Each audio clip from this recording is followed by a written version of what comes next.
morning, student. In the last class, we had discussed about population as resource, investment in human capital, investment in education and health, economic activities by men and women. So today we are discussing about education and skill and quality of population. Even education plays a very important life nowadays. Without education, nothing is there. Education and skill are the major determinants of earning of any individual in the market.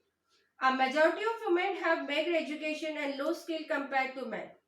Most women work in primary sector which lacks job security, legal protection and provides irregular and low income.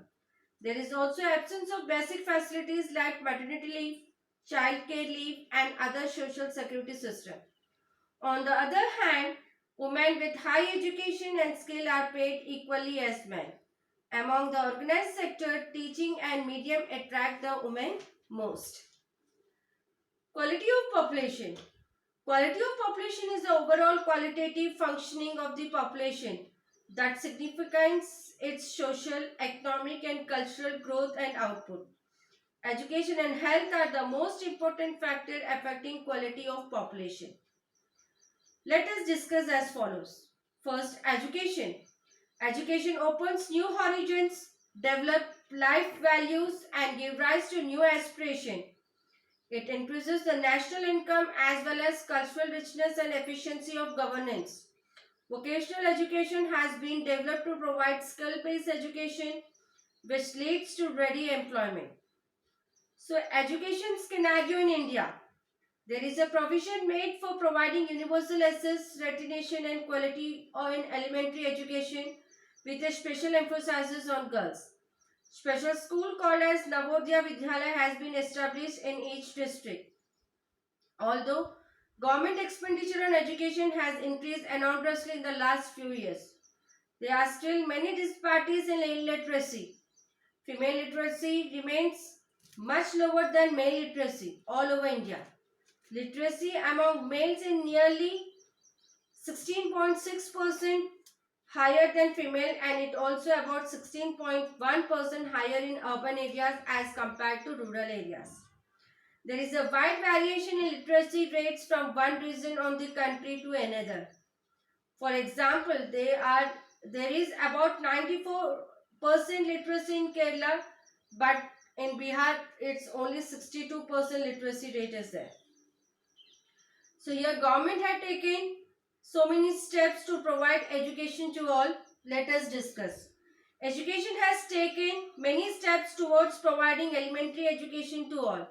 Some important steps are the primary school system has expanded to over 7.68 lakh in 2004 and 5 in India. Government initiative of Sarva Shiksha Abhiyan aims at providing elementary education to all children in the age group of 6 to 14 years. Midday meal scheme has been implemented to encourage attendance and recognition of school children and improve their nutritional status. Over in past 50 years, there has been significant growth in the number of universities and instruction of higher learning specialized area. The 11th five-year plan endeavored to increase the enrollment in higher education for the 8 to 23 years age group to 15%, but in 11-12 is only 21% in 12th five-year plan. Increasing ACES quality, adoption of state-specific curriculum modification, and networking for the use of information technology. Now we will discuss about the health. Even health plays a very important role. Proper healthcare helps a person to release his potential and ability to fight illness. So the government national policy of health aim at improving the access to healthcare, family welfare and nutritional services. During the last 50 years, India has built up a vast healthcare manpower and infrastructure. So life expectancy has increased to over 66 years in the year 2011 from 26 years at the time of independence. IMR, the full form of IMR, it is nothing but infant mortality rate, has come down to 42 infant per 1000 live birth in the year 2012 from 147 in the year 1951. CBR, the full form of CBR, it is nothing but crude birth rate, has dropped to 22.1 from 40.8 earlier, and CDR, it is nothing but crude death rate, to 7 from 25.1 earlier. So in the next class we will discuss about unemployment.